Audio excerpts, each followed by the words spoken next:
Reformasi birokrasi adalah salah satu amanat reformasi dan itu saya laksanakan. Dulu di Surabaya itu ada istilah 704 ya. Orang masuk jam 7 absen, habis itu hilang, lalu jam 4 absen lagi. Jadi waduh itu menyedihkan. Kalau ada rekaman, itu banyak kritik dari media ya, bisa dilacak dari media di Surabaya apakah cetak maupun elektronik. Dan keras saya untuk melakukan reformasi birokrasi, saya imbangi dengan kenaikan take home pay. Dan sebelum saya menaikkan pendapatan para pegawai, saya konsultasi ke KPK.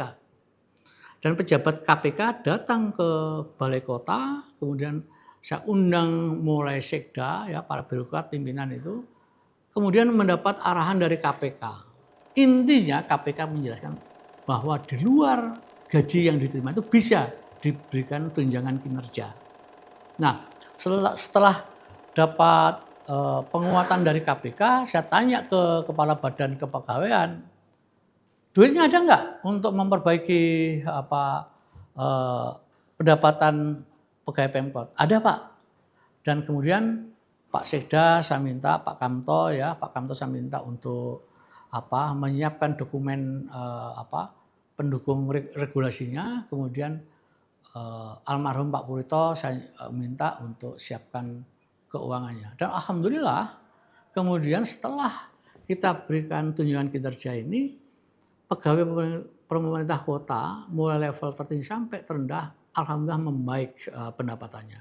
Dan bahkan kalau dibandingkan dari tempat lain bisa sangat jauh.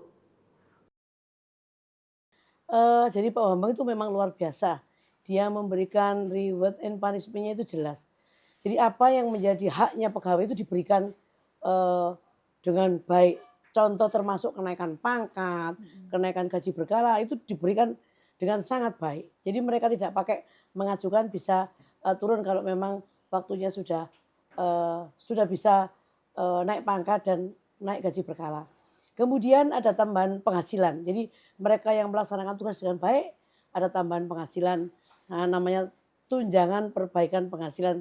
Kalau sekarang istilahnya TPP ya. Kalau mereka melanggar ya dijatuhi sanksi ya. Itu Pak Bambang dan beliaunya sangat tegas dengan ASN.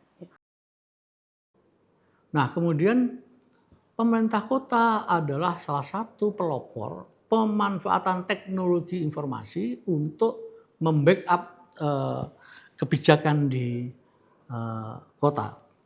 Dulu ya kalau musim lelang pekerjaan itu, aduh seperti kepala dinas PU, kepala dinas banjir dulu terpisah dulu ya.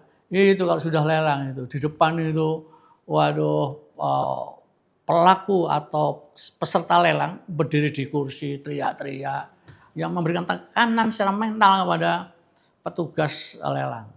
Tapi kemudian sistem bisa rombak. Kemudian itulah awal pemerintah Kota Surabaya ini mungkin terdepan ya dibanding tidak saya antar pemerintah kota provinsi, tapi dibanding juga instansi-instansi di pemerintah pusat, kementerian, lembaga di pemerintah. Lelang saya lakukan secara elektronik. Kita manfaatkan apa yang disebut e-procurement. Kemudian dalam tahun-tahun berikutnya berkembang mulai e-budgeting, e-procurement, e-project, e-controlling sampai e-performance. Saya beranggapan begini, tidak mungkin partisipasi masyarakat muncul kalau tidak ada kepercayaan kepada pemerintahnya. Kepercayaan tidak mungkin muncul kalau pemerintah kota tidak bisa transparan.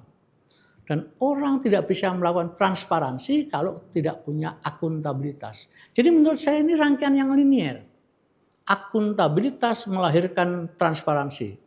Transparansi melahirkan kepercayaan dan kepercayaan membangkitkan partisipasi publik.